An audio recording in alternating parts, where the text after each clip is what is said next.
Hello, everyone, and welcome. My name is Rodney Hakim, and I welcome you to the latest deep dive discussion as part of the New York Shakespeare social media.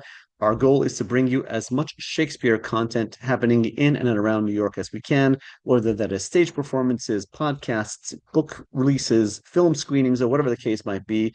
As long as it's Shakespeare and it's happening in and around New York, we try to bring as much of that content to you as we can across social media on Instagram, Facebook, YouTube, X, formerly Twitter. Don't mention Twitter, and all the other social media out there. Look for New York Shakespeare, either NY Shakespeare or New York Shakespeare, all spelled out, depending on the platform. And you'll find us. And again, you can connect to a ton of information about as what is happening in the world of Shakespeare in New York. Tonight, we have the distinct pleasure in our deep dive discussion of chatting with Adriana Alter of the Atlas Shakespeare Company. They're a young group. They've only been around for about a year and a half, but they are really making a great name for themselves in the scene here in New York. And they have coming up in just a few days, they are coming up with their production of Othello. So let us introduce Adriana. Adriana Alter, welcome to the New York Shakespeare deep dive discussion. Thank you so much. Thanks for having me here. All right, now Adriana, we caught you in the middle of a rehearsal. You're getting close to the premiere of the show, and I think you're only about a week or so away. Tell us what is the atmosphere like in there? Are you getting a decent night rest, or or are you running yourself ragged trying to get this show on the road? I remember rest. That's a faint memory at this point. No, I am working very long days, but it's all worth it. I'm so proud of how the show is going and of all of the amazing work that my actors are doing. So as long as we're on track for an amazing production, I am fine with all the sleep deprivation for myself. You'll rest when the show is over, right? And you're counting the positive reviews. Exactly, you understand. That's right. Yeah, I've been there. So Adriana, I mentioned that Atlas Shakespeare it's a relatively young company in the New York scene. It's only been around for about a year and a half or 2 years. What was the genesis of Atlas Shakespeare? How did it all begin? So, Alexander Nero and I have been close friends for over a decade now. We actually met when we were both working on a production of Richard III, very long time ago. And we got to talking over the years about our approach to Shakespeare, which was fairly different from what anyone else seemed to be doing, and about the kinds of productions we would like to see and would like to be involved in. And after a certain point, it just became obvious that both of us were sort of between other things, and we were both trying to get back to the things we were really passionate about. And we realized, no one else is stepping up. No one, for example, is putting on a production of the Wars of the Roses cycle. So, you know what? I guess this is our opportunity. Let's just do this. So, very lucky to have been able to collaborate with him on all of this. He's incredibly talented and very dear friend. And we've been getting results and feedback beyond our wildest dreams here. We've gotten such positive reviews, such amazing reception from all of our audiences. I'm really excited to be launching our second season with Othello, and I'm excited to see where this takes us in this next year. And I think, if I remember correctly, it was a couple of months ago, maybe it was February or March. You had a production. I think it was Richard the Third Third? at that time, right? Richard the Yep. Third, right? Yeah, that was the final installment in our Wars of the Roses cycle. We did the Henry VI trilogy and then Richard III. That closed on March 1st. So that's for your first year and a half as a Shakespeare troupe. That's a pretty ambitious slate to take on. Is the Henriad cycle and Richard III to cap it off? I've seen that combination of shows done by a number of really prominent companies around the country, Chicago Shakespeare and a number of other groups, and to do that kind of work, you need a really high caliber team with you. So kudos to you, a tip of the cap for even attempting that. And the fact that you got such positive reviews only speaks to the quality of the team that you've assembled. How long did it take you and Alexander to put together such a wonderful team? Well, a lot of our actors are people I've known for years and worked with before. Incredibly fortunate to have such a talented cast of people who keep wanting to come back and keep working with us. In terms of the creative team, A lot of that was thrown together last minute. We were sort of figuring out as we went along how to run a company and how to produce a show. This was new to both of us. We threw ourselves in the deep end here. So we ended up doing a lot of things ourselves, like all of the graphic design, social media, marketing copy. A lot of that has just been me single-handedly, for example. But as we go along, we're bringing in more and more people and expanding our network. So we have a Yeah. really good team put together at this point.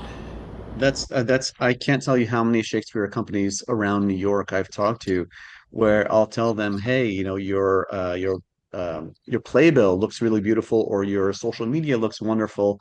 Who do you have doing that? And they'll say, oh, well, that's me, and that's my husband, and that's my this.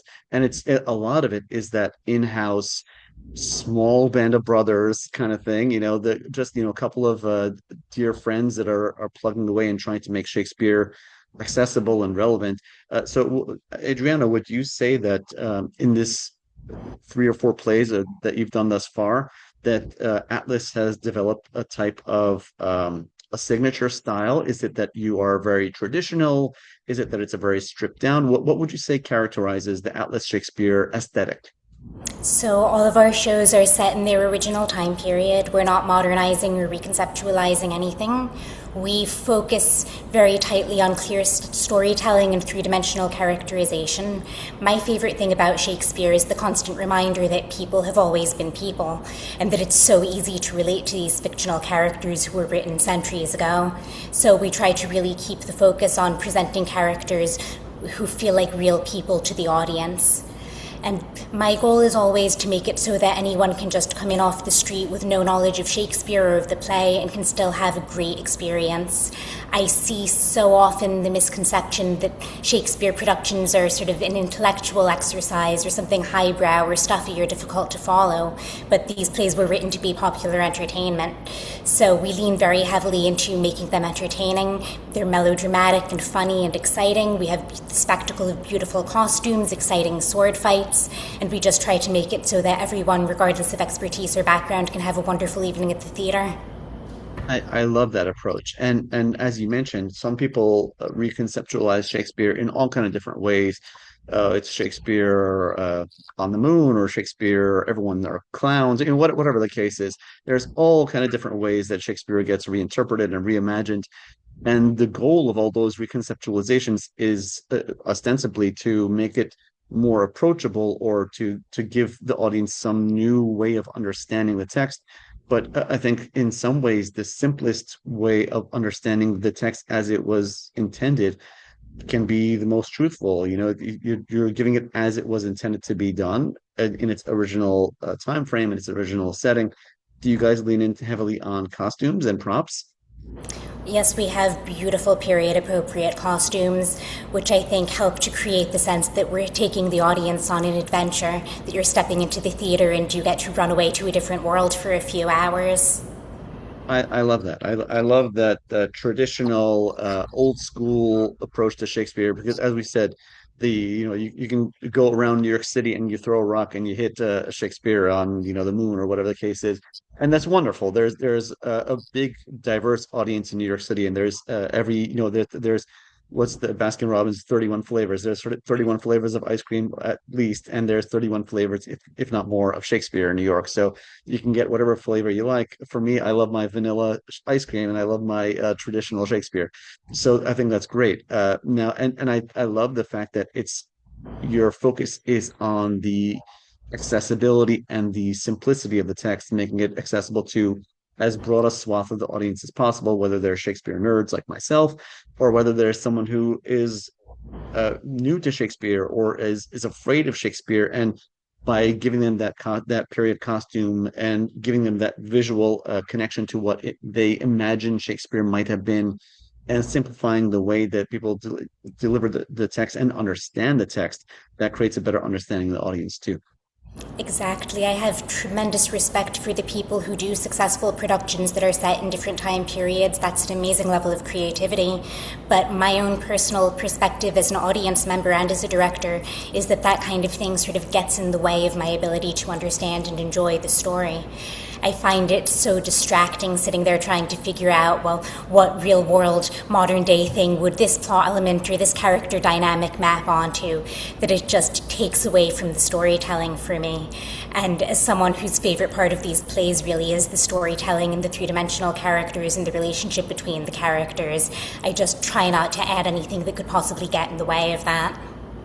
Right. Absolutely. So, do you spend a lot of time in the rehearsal room? And you're in the rehearsal room right now. We see the rehearsal room walls behind you. In the rehearsal room, do you spend a lot of time drilling down into the text so that you make sure that the actors really understand what they're saying and that understanding that they have comes through to the audience so they can grasp the text more easily?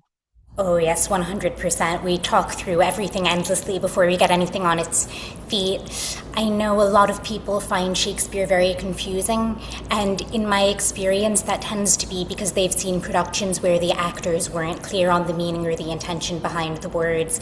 So if you're just watching people say words, then of course the full meaning isn't going to come across, and of course you're going to find this difficult to grasp. So we're really optimizing for everyone understands everything because then the audience understands everything. I think for me, I'm a big Shakespeare nerd. I advertise it very publicly, and my wife is the opposite. My wife is she hates Shakespeare. I drag her to more Shakespeare shows than she can possibly ever want to see. But occasionally, I'll take her to a show, and she'll say, "Wow, that was really good, and I really understood everything that they were saying." And for me, that is the mark of a really successful Shakespeare show more so than any elaborate set piece or whatever it is that the simple understanding. So I really applaud you for drilling down and focusing on that. When just to pull it back a little bit, I love how much you drill down into the text and how much focus you have on the understanding. Is this what you went to school for? Is this how did you yourself make your way into Shakespeare? Shakespeare has been my single minded obsession since I was 5 years old. I spent my childhood putting on Shakespeare productions with my stuffed animals, which I think is a sign that I needed more friends, but you know what? It worked out for me. So I do also have advanced degrees in medieval and Renaissance studies and Shakespeare studies, but that was more sort of doubling down on the things that I was already really, really excited about. But no, I always knew that if I could possibly make my life about Shakespeare, I wanted to do that. That's wonderful. And coming off of the Henriad cycle and wrapping it up with Richard III, which is such a great endpoint because the end of that logical story point, you jumping to Othello. What about Othello grasped you as that this is the next story we have to tell? We happen to have exactly the right cast for it, honestly, which in a company that's this close knit and that relies this heavily on working with the same people over and over does become a really important determining factor. So I'm so excited to give audiences a new perspective on the characters and on the relationships because it's so much easier to do that when we have actors who are perfectly cast and who already have strong relationships with each other from having worked together before. Absolutely. And when it becomes almost like a resident company like that, where it's the same group of actors moving from play to play to play, if you've developed the audience that's coming and they saw the first one, they saw the Henry VI, one, two, three, and Richard III, and they're saying, "Wow, this is a wonderful company, and we really want to see what they do next." Then it carries with it that resonance of, "Hey, I saw him as Prince Hal, and I saw him as this, and whatever else." So that all that carries forward into that baggage, so to speak, carries with them and say, "Oh, wait a minute, I saw him as Bolingbroke over there, and look at him now as Iago." Whatever the case is. So I think that's really exciting, and the fact that you, as the artistic director of the group and the director of this particular production, that you carry with you yourself that expertise that you brought in from all the previous shows of how to deal with these particular actors. I can only imagine what that's going to look like on stage. Yeah, we have such short rehearsal periods. These are showcase productions, which give us 5 weeks to rehearse. So it's so helpful to be able to hit the ground running by having people who I already know how to work with and who already know how to work with each other. That honestly, as someone who's been there and done that, I've been in a million shows. I've directed and produced a million shows. That itself, I think you hit that on the head. I don't think I've ever had anyone articulate that before. That is such an important part of the rehearsal process is to have that rapport with the cast and to have that trust and that communication where you know how they perform, you know the best way to communicate with them so that the that limited rehearsal time that you have is as efficient and productive as possible. Exactly. When everyone trusts each other on day one, then we have the opportunity to take the whole show so much further. Okay. All right. Well, listen, it sounds to me like you have a wonderful production on your hands, and I personally can't wait to see it, and I can't wait for the New York Shakespeare audience to come out and see it. So, Adriana, we're very excited about this production of Othello. Where can the audience come to visit Atlas Shakespeare online and to find out how to buy tickets and connect with you guys? If you go to atlasshakespearecompany.com, there will be a big link to the ticket buying page, or if you go to the Abrams Arts Center homepage, that's the theater where we're performing this, that will also get you to the tickets. Okay. All right. So it's atlasshakespeare.com. atlasshakespearecompany.com. AtlasShakespeareCompany.com. All right, don't forget the company. And you're gonna be in good company with Adriana Alter and cast and crew. They're a wonderful outfit, and I can't wait for our audience to go out and catch this production. It's a traditional production with Shakespearean dress, and it really drills down on the language and making sure you understand and that you feel what's happening on the stage. So, Adriana, congratulations to you and to everyone else at Atlas Shakespeare. I'll try to be there myself, and I encourage our audience to come check you out, atlasshakespearecompany.com. And for the New York Shakespeare audience, as we always say at the end of these interviews, visit us online, connect with us, like us, friend us, whatever the verb is for the respective social media platform. But connect with us for the latest Shakespeare news and updates, and we'll put the links of how to connect with Atlas Shakespeare on social media. So from there, you can connect to them and go on and get tickets. Congratulations! We look forward to the show. And audience, support your local Shakespeare. Thank you so much.